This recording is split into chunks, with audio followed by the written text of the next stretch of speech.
안녕하세요. NTD 이시영입니다. 작년 6월 코로나가 한참 세계적으로 기승을 부릴 때 일본과 중국의 미담 하나가 양국의 언론을 뜨겁게 달구었습니다.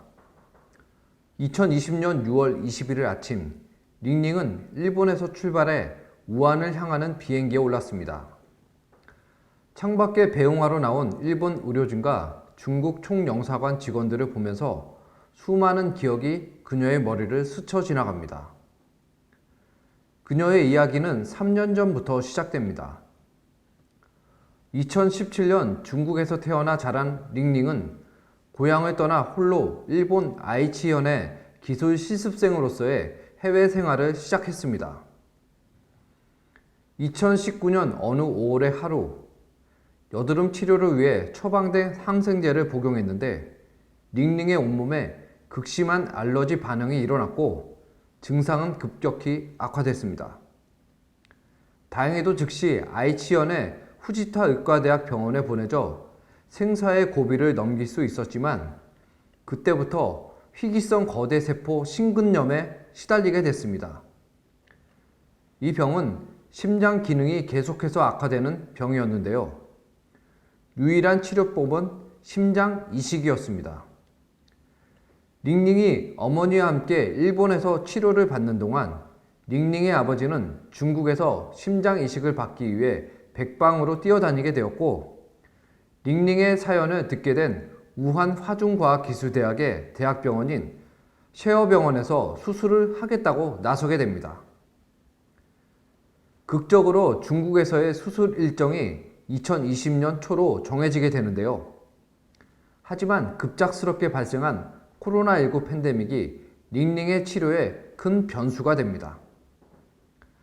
방역 조치로 인해 우한 국제공항이 통제되어 입국이 제한되었던 겁니다. 그러자 닝닝의 치료를 위해 중국 나고야 총영사관이 나서게 됩니다. 6월 12일 병원 측에서는 특별히 인근 병원에서 고성능 구급차까지 빌려 나고야 중부에 있는 국제공항까지 닝닝을 배웅했습니다. 차에 오르기 전 병원장 유카오 씨는 닝닝 모녀에게 후원금을 손에 쥐어주었습니다. 닝닝의 사연을 알게 된 후지타 병원 내 이사장이 모금을 시작했고 닝닝을 돌봤던 의사, 간호사, 심지어 일면식도 없는 의료진과 가족들이 함께 했습니다. 닝닝의 어머님은 눈물을 글썽이며 고마움을 표시했고 닝닝도 미소를 띤 얼굴로 차에 올라탔습니다. 공항의 여러 부서가 닝닝이 순조롭게 이동할 수 있게 편의를 제공했습니다. 이날 닝닝은 바로 심장 이식 수술을 받기 위해 귀국길에 올랐던 것입니다. 많은 사람이 지켜보는 가운데 닝닝의 비행기는 우한으로 향했습니다. 이 스토리는 NHK, 후지방송, 중일신문 등 언론에서 대대적으로 보도됐습니다. 언론들은 이 일을 두고 생명의 릴레이, 일중 양국 의료계가 생명을 구하기 위한 국경을 뛰어넘는 긴밀한 협력의 결정체라고 입을 모았습니다. 중화인민공화국 주 일본 대사관 사이트에도 중일 간 생명의 릴레이를 기록하다는 글이 게시됐고 이후 7월 14일 대사관은 또 후속으로 닝닝을 치료해준 일본 의료진에 전하는 감사의 편지를 공개했습니다. 그러나 닝닝이 귀국 후 심장 이식을 받기까지 많은 선택과 결정이 있었습니다. 중국 관영 언론 인민일보에 보도된 그녀의 수술 과정입니다. 6월 12일 귀국 후 4일 뒤인 6월 15일 첫 이식용 심장이 확보됐지만 이 심장은 심관맥 기능이 좋지 않아 선택되지 않았습니다. 이후로부터 5일 뒤인 6월 19일 우한시가 있는 후베이성 남쪽에 위치한 후난성에서 심장이 하나 구해졌고 조건도 좋았지만 닝닝이 39도 고열이었기에 수술 리스크가 크다고 판단되어 또 포기하게 됩니다. 일주일 뒤인 6월 25일 드디어 심장 이식 수술을 받았는데요. 보도에 의하면 이식된 심장은 자동차 사고로 뇌 손상을 입은 33세 남성의 심장이었습니다. 그의 심장은 힘차게 뛰었으며 조건도 아주 좋았다고 합니다. 우한 세어병원은 6월 15일부터 25일까지 10일간 링링을 위해 심장을 3번이나 구해줬는데 여러분, 이 일이 믿겨지시나요? 이런 일이 과연 가능할까요? 에포크타임스가 링링의 심장 이식을 둘러싼 2가지 의문을 분석한 결과 소름 끼치는 결론에 도달했습니다. 첫 번째 의문은 10일 만에 심장 3개를 어디서 구했을까요?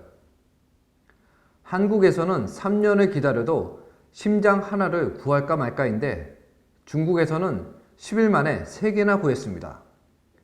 보통은 사람이 장기를 기다리는데 이번 사례는 마치 장기가 사람을 기다리고 있는 모양새입니다.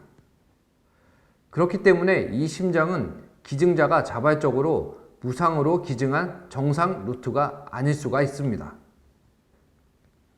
이 심장들은 병원의 내사자 기증 장기일 가능성이 큽니다. 그러나 중국은 지금까지도 내사에 대한 법적 규정이 없습니다. 내사 판정도 병원이 자체적으로 내립니다. 내사에 대한 법적 근거도 없고 감독 체계도 없습니다. 그리고 기증된 장기라면 중국의 병원들은 왜 모두 환자들에게 간은 한화로 5,500만 원에서 1억, 신장은 4,000만 원에서 5,500만 원을 요구할 수 있을까요? 링링의 심장 이식 소식은 일본 언론에서 큰 화제가 됐습니다. 그러나 어느 언론도 환자가 중국에서 이렇게 짧은 시간 안에 심장 이식을 받을 수 있는 것에 대한 의문을 제기하지 않았습니다. 일본 국민들은 대서특필된 이번 보도가 무엇을 암시하는지를 알고 있을까요? 두 번째 의문입니다. 천문학적으로 예상되는 환자 이송 비용과 치료 비용은 누가 부담했을까요? 링링은 체외 심장을 몸의 단체로 일본에서 전용 비행기로 귀국했습니다. 중국 남방항공사의 일반 여객기는 링링 같은 중환자를 이송하기에 적합하지 않습니다. 단순 일반 여객기를 하루 빌린 것이 아니라 비행기 한 대를 구매해 환자 이송에 맞게 구조 변경했음을 의미합니다. 우한에서 나고야를 왕복하는 중국 남방항공 여객기는 보잉 737-800인데요. 가격은 9,600만 달러, 약 1,120억 원입니다. 개인이 부담하기엔 어마어마한 금액입니다. 이 거액을 누가 부담했을까요? 링링은 6월 12일에 우한 쉐어병원 중환자실에 입원했는데 수술 전후 계속 중환자실을 이용했습니다. 중국의 중환자실 하루 기본 이용료는 하나로 약 200만 원입니다. 수술 비용과 중환자실 비용도 사실 큰 금액입니다. 일본에서 귀국할 때 받은 후원금으로 지불이 가능했을까요? 만약 그렇지 않다고 하면 이 비용은 누가 어떤 명목으로 도와줬을까요? 결론은 하나입니다. 링링의 심장 이식은 중국의 이야기를 제대로 하라는 중국 공산당의 대외 선전의 일환이라는 것입니다. 링링의 심장 이식을 둘러싼 중국 주 나고야 총영사관은 처음부터 적극적으로 개입했습니다. 팬데믹 상황에서 국제 이송 등 수많은 난관에도 불구하고 모두 직접 도와줬습니다. 중국 대사관에서 이렇게 힘을 쓰는 일엔 꼭 중국 공산당의 선전과 관련이 있다는 전문가들의 견해입니다. 중국 당국이 거액을 투자하고 많은 인력과 물자를 투자한 이유는 단 하나, 중국의 이야기를 제대로 하는 것, 중국 당국의 좋은 이미지를 선전하고 그들의 이른바 사랑, 선진적인 제도를 선전하고 특히 해외에서 장기 이식 수요가 있는 정치인 또는 부자들이 함정에 빠지게 유혹하는 것입니다. 이것이 바로 중국 공산당 선전의 음흉한 속내입니다. 여러분의 이해를 돕기 위해 여기서 잠깐 장기 이식과 관련된 몇 가지 개념을 한번 짚고 넘어가 보겠습니다. 일반적으로 장기 이식은 생체 이식과 내사자 장기 이식으로 나누어집니다. 살아있는 사람 사이에서 일어나는 기증은 생체 이식이라고 합니다. 이때 장기 기증자는 살아있는 사람으로서 19세 이상인 장기 기증자가 부부, 직계 좀비속, 형제자매, 사촌 이내의 친족 간 타인 간을 이식 대상자로 선정하여 장기 기증을 하는 경우를 말합니다. 당연히 기증자의 사전 자발적 동의가 있는 전제 하에서 이루어집니다. 그러나 중국 공산당의 강제 장기 적출은 사전 동의 없이 살아있는 사람의 몸에서 강제로 장기를 적출하는 행위입니다. 초기 중국 당국은 사형수의 장기를 이용한다고 변명했지만 실제 강제 장기 적출의 최대 피해자는 양심수인 것으로 드러났습니다. 양심수란 폭력을 주창하거나 직접 사용하지 않았는데도 자신의 신념이나 인종, 언어, 국적, 사회 경제적 지위 때문에 감금된 사람들입니다. 중국의 강제 장기 적출의 피해자는 진선이를 원칙으로 하는 파룬궁 수련자, 위구르족, 티베트 불교 신자, 가정교회 기독교인, 그리고 중국 내의 탈북자 등입니다. 내사 기증은 내사 추정자가 있는 병원의 의사 및 간호사, 사회복지사 등 의료진의 상담을 거쳐 가족 또는 유족이 서면으로 기증 동의서를 작성했을 때 이루어지는 장기 기증입니다. 한국은 최근 몇 년 사이 내사 이식 건수는 줄어든 반면 가족 간의 생체 이식 건수가 늘어나고 있습니다. 그러나 중국에서 내사자 장기 공급은 비일비재합니다. 앞서 평론에서도 설명한 것처럼 중국은 지금까지도 내사에 대한 법적 규정이 없는 데다 내사 판정도 병원에서 스스로 내리게 되어 있습니다. 내사에 대해 법적 근거도 없고 감독 체계가 없는 셈입니다. 예전에 중국에서 사형수의 장기 적출은 사형 집행장에서 이루어졌지만 양심수에 대한 강제적인 장기 적출은 수술대에서 이루어지고 있다고 국제사회는 추측하고 있습니다. 2017년 11월 방송된 TV조선 탐사보도 중국 원정 장기 이식 딜레마 죽어야 산다는 편에서 중국 공산당이 발명한 원발성 내관 손상 충격 장치 일명 내사기 모형을 제작해 공개했습니다. 내사기는 둥근 금속공이 뇌관에 타격해 그 충격파가 두개골을 넘어 뇌로 전달되면서 사람을 순식간에 내사시킵니다. 중국은 다량의 내사자를 장기 공급원으로 두고 내사센터까지 만든 것으로 밝혀졌습니다. 그러면 이번에는 한국의 상황을 한번 알아보겠습니다. 2020년 9월 4일 한국장기이식윤리협회 KAEOT 이승원 회장은 보건복지부에 중국의 반인도적 범죄인 강제 장기 적출 및 장기 매매에 가담한 의료인의 한국 내 진료 및 연구 활동 금지를 요청했고 또한 혐의자들의 명단까지 제출했습니다. 이렇게 금지 목소리를 낸 이유는 무엇이었을까요? 이번 금지 요청의 발단은 2000년대 초반으로 거슬러 올라갑니다. 2000년대 초반부터 한국인 환자가 중국에서 출처 불명의 장기를 이식받기 시작했습니다. 2006년 6월 대한의학학회지에 1999년과 2005년 사이 한국인 환자의 해외 고용 장기 이식 추세와 결과라는 논문이 발표됐습니다. 논문 저자들은 해외에서 장기 이식을 받은 환자를 후속 치료하는 모든 국내 병원에 설문지를 보냈습니다. 그리고 그렇게 받아낸 통계에 의하면 해외 원정 신장 이식 환자 462명, 간 이식 환자 504명이 모두 중국에서 이식 수술을 받은 것으로 나타났습니다. 이식 수술은 중국에 있는 신장 이식센터 28곳, 간 이식센터 5곳에서 진행된 것으로 나타났습니다. 2000년 초중반 한국에서는 중국 원정 이식을 알선하는 브로커가 활발히 활동을 했었습니다.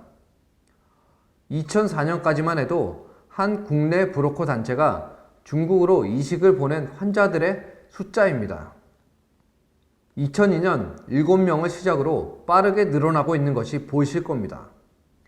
당시 60여 개 브로커 단체가 활동을 했던 것으로 추정됩니다. 2000년 후반에 들어서는 암암리에 이루어지고 있었습니다. 또한 마음만 먹으면 중국의 의료진이 한국을 방문해 상담하는가 하면 인터넷 상에서도 쉽게 중국 원정 장기 이식에 대한 정보를 쉽게 구할 수 있었습니다. 장기 이식의 최전성기라고 할 수 있었던 2003년에서 2010년 사이 중국에서는 600여 개의 장기 이식 병원이 난립했다는 점을 보면 불법 원정 이식 한국인의 전체 숫자는 대한의학학회지의 추정치를 훨씬 넘어선 것으로 예상됩니다. 한국을 방문해 장기 이식 수술 상담을 하고 있는 중국 의료진의 모습입니다. 중국 최대 장기 이식 센터로 수백 명 이상의 한국인이 이식 수술을 받은 텐진 제일중심병원입니다. 250명 규모의 텐진 제일중심병원 한국인 초청 투어단을 환영하는 이식센터장과 조선족 코디네이터입니다. 마지막은 한국인 투어단을 위한 환영 행사 사진입니다.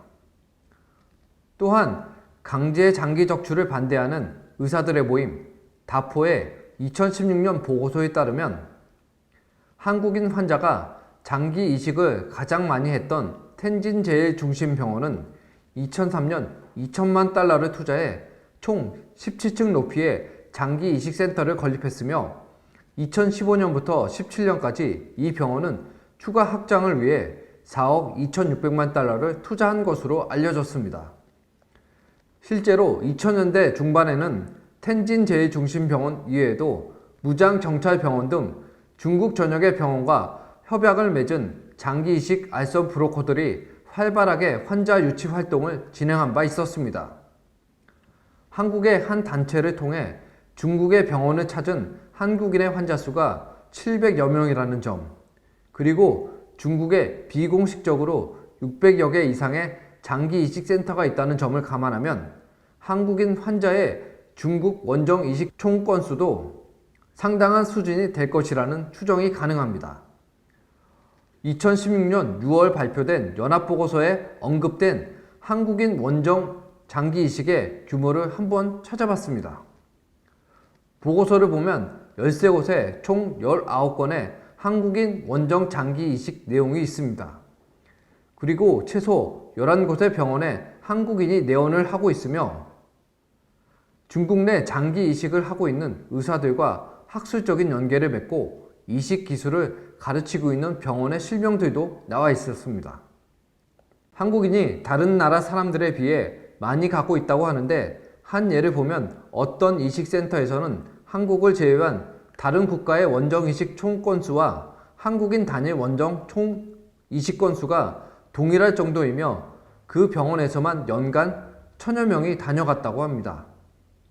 또 다른 예로 병원 간호사들이 모두 일본어를 할 정도로 일본인 원정 장기 이식을 겨냥한 병원이 있었는데 그런 경우에도 일본인이 연간 30에서 40명이 찾는 데 비해 한국인은 200명 정도라고 하면 어느 정도인지 그 규모를 추정할 수 있을 겁니다.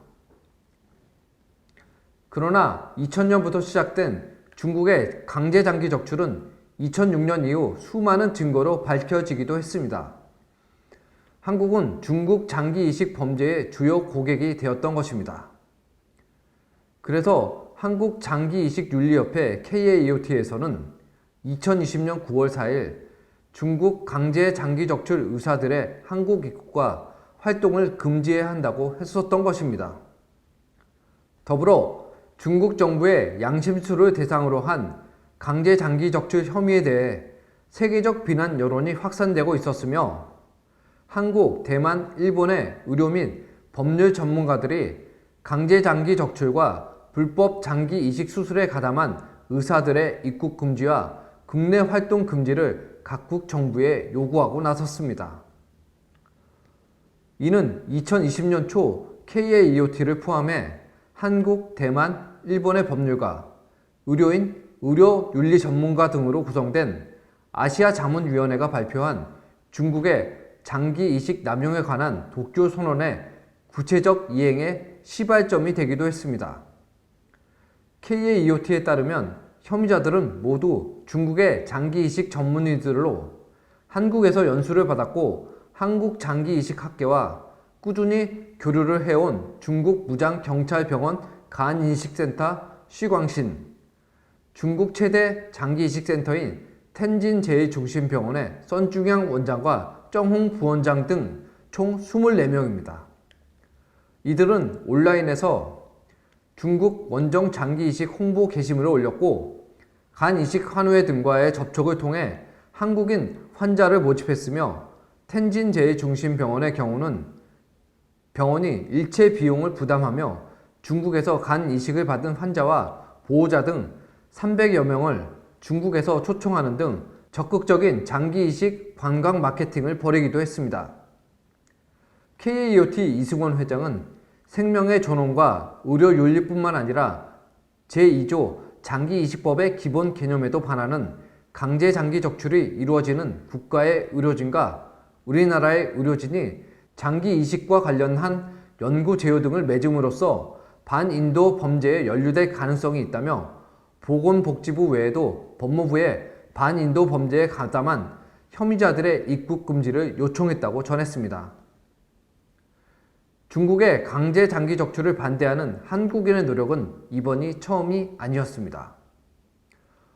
2013년 7월부터 11월 말까지 4개월간 세계 53개국에서 중국 내 파룬궁 수련생에 대한 강제 장기 적출에 즉각적인 종식을 촉구하는 유엔 청원 등이 동시에 진행했습니다. 한국은 7월 20일부터 이 운동에 합류했으며 총 38만 5,405명이 서명해 세계 1위의 서명인 수를 기록했습니다. 특히 의사 7,142명이 서명에 동참함으로써 한국의 높은 의료 윤리 인식을 새롭게 평가받는 계기가 됐습니다. 또한 2016년부터 대한변호사협회, 의대 및 간호대 등을 비롯해 각 대학교, 고등학교, 보건소, 한국인체조직기증원, 국회의원회관, 서울시청, 시민단체, 복지단체 등에서는 중국의 불법 장기 매매에 관한 다큐멘터리 휴먼 하비스트 상영과 포럼이 현재까지 100회 이상 이어지고 있습니다. 그리고 2020년에는 장기 등 이식에 관한 법률이 개정되기도 했습니다. 이번 개정안은 제27조 2항 국외 장기 등 장기 이식자에 관한 관리를 신설해 국외에서 장기 등을 이식받은 자는 보건복지부령으로 귀국 후 30일 이내에 이식을 받은 의료기관 등은 정해진 서식의 내용을 국립장기이식관리기관에 제출하는 것을 의무화했습니다. 한편 2021년 한국예술가 등은 중국의 강제장기 적출의 실상을 알리는 포스터 국제공모전에 심사위원과 공모자로 참여했습니다. 전 세계 70여 개국에서 중국의 강제장기 적출 현실을 예술로 숭화한 작품 총 1,049점이 출품되었으며 그중 49점이 수상작으로 선정되었으며 한국에서도 2개의 작품이 수상을 받았습니다. 2019년 4월 중국의 강제장기 적출 범죄를 겨냥한 민간재판소인 중국재판소가 영국 런던에서 공청회를 개최했는데요. 앞서 언급했었던 TV조선 다큐멘터리 중국 원정 장기 이식 딜레마 죽어야 산다 편에서 중국 현지 취재 영상을 공개해 국제사회에 큰 파문을 일으켰던 김현철 PD도 공청회에 참석해 중국의 강제 장기 적출 실상에 대해 증언을 하기도 했습니다. 김 PD의 영상에는 중국 텐진시의 한 병원에서 외국인을 대상으로 출처를 알 수 없는 장기를 불법으로 이식하는 현장의 모습이 담겨 있었습니다. 수년간 중국 전역에 걸쳐 광범위하게 강제 장기 적출이 자행되어 왔으며 파룬궁 수련자들이 장기 공급원 중 하나로 주요 공급원이라고 할 수 있다. 최근에는 위구르족에 대하여 일제히 박해와 의학적 검사가 진행되고 있으며 이들에 대한 강제 장기 적출의 증거도 적절한 시점에 드러날 것으로 보인다. 본 재판소는 중국의 이식 산업에 관련된 거대한 인프라가 해체되었다는 증거를 찾을 수 없었으며 손쉽게 구할 수 있는 장기의 출처에 관한 납득할 만한 설명이 없는 상황에서 강제 장기 적출이 오늘날까지도 계속되고 있다는 결론에 이르게 된다. 입니다. 한편 서방 언론은 긴 시간 동안 중국 공산당의 강제 장기 적출을 외면해 왔지만 2019년 중국 재판소에 판결이 내려진 이후 여러 권위적인 국제단체와 개인들이 잇따라 판결문을 인용했고 오랜 시간 이 문제를 주목해왔던 각계 인사들의 호응도 이끌어냈습니다. 에포크타임스는 2006년 첫 제보를 받아 중국에서 파룬궁 수련자를 대상으로 한 강제 장기 적출이 일어나고 있다는 사실을 최초로 보도했습니다. 그리고 보도를 처음 시작한 후로부터 이번 판결문을 이끌어내는 데까지 무려 14년이라는 시간이 걸렸습니다.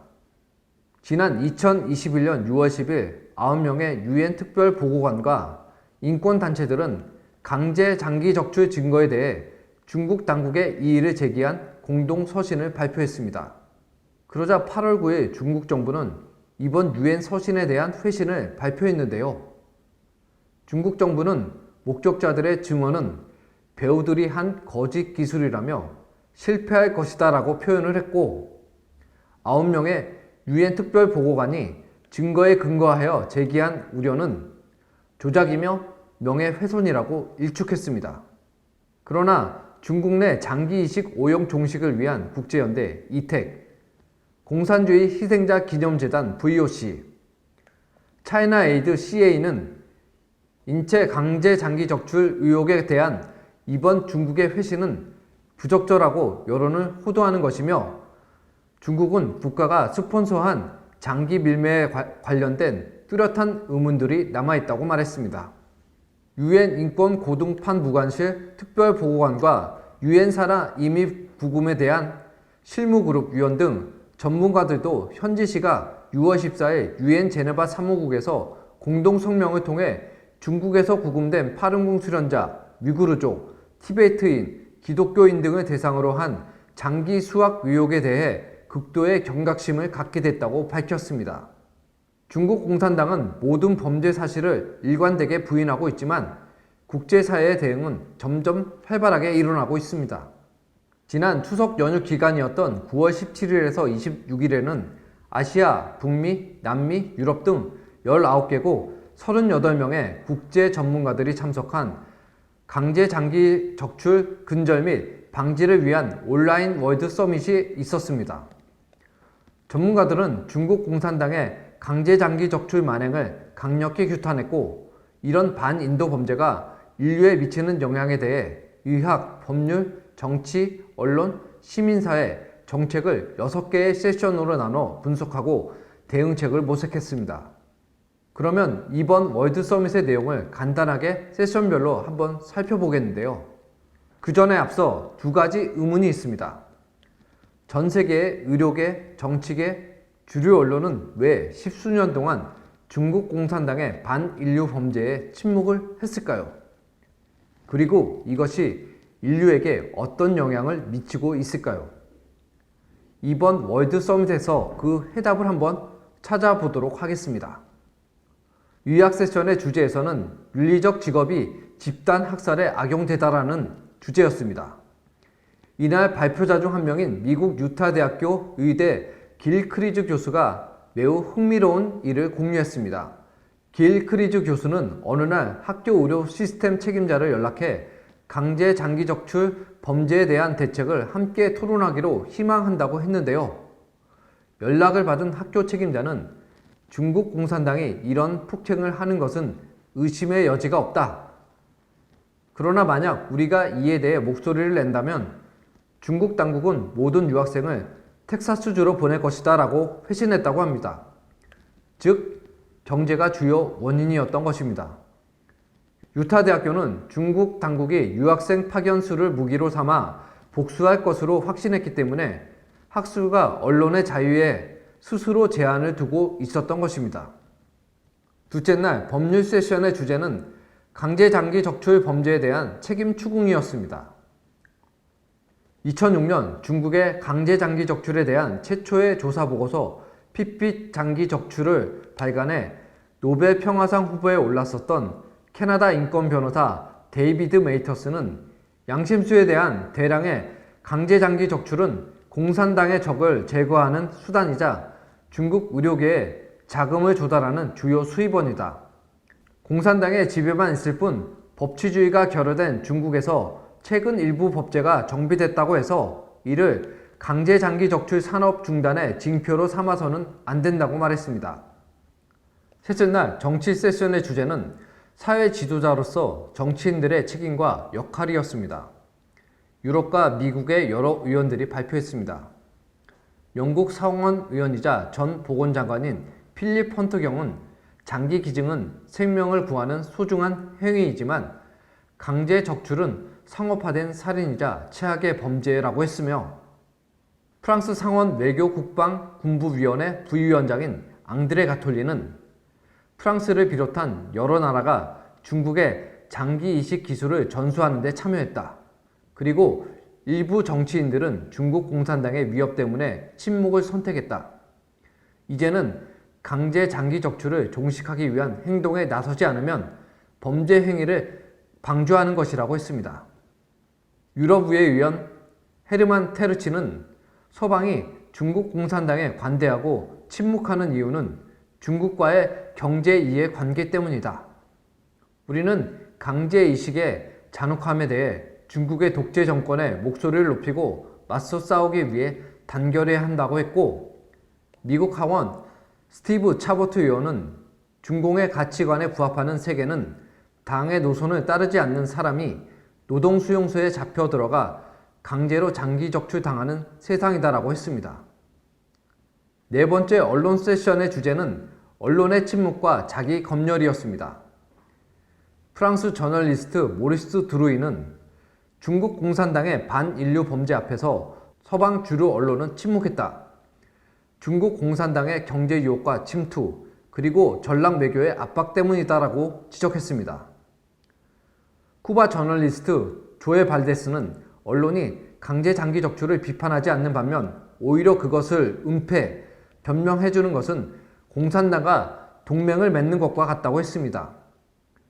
강제 장기 적출이 우리 사회에 미치는 영향을 주제로 한 시민사회 세션에서는 캐나다 매니토바 대학교 사회복지학부 부학장인 마리아 청은 중국 공산당 정권이 십수년 이래 파룬궁 수련생에 대한 박해에서 저지른 폭행은 콜드 제노사이드, 즉 집단 학살이라고 했으며, 스위스 국회의원 오스카 프레이싱어는 사익 앞에서 인류는 그것을 거절하고 스스로 외부 집단과 독재정부 그리고 이데올로기의 압력에 굴하지 않는 용기가 필요하다라고 했습니다.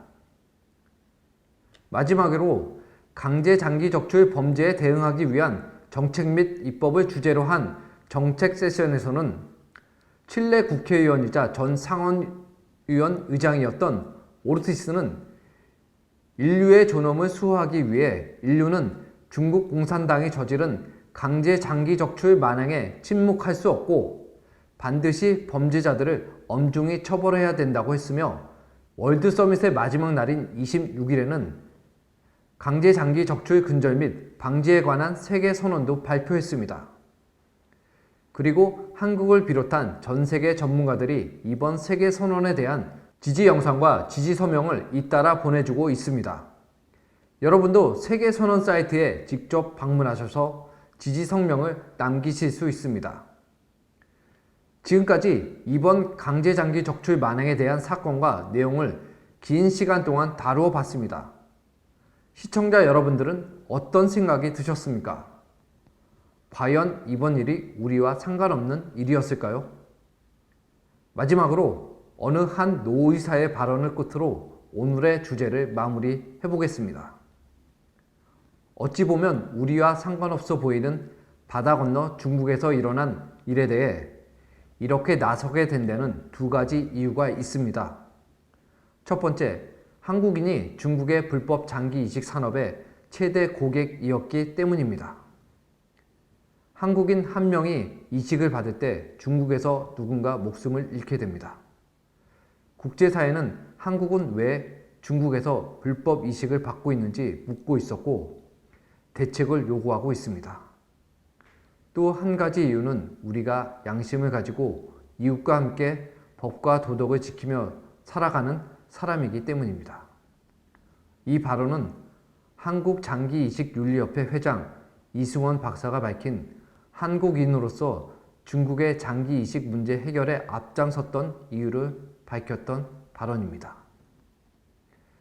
여러분이 장기이식을 위해 중국으로 간다면 무고한 사람이 목숨을 잃을 수도 있습니다.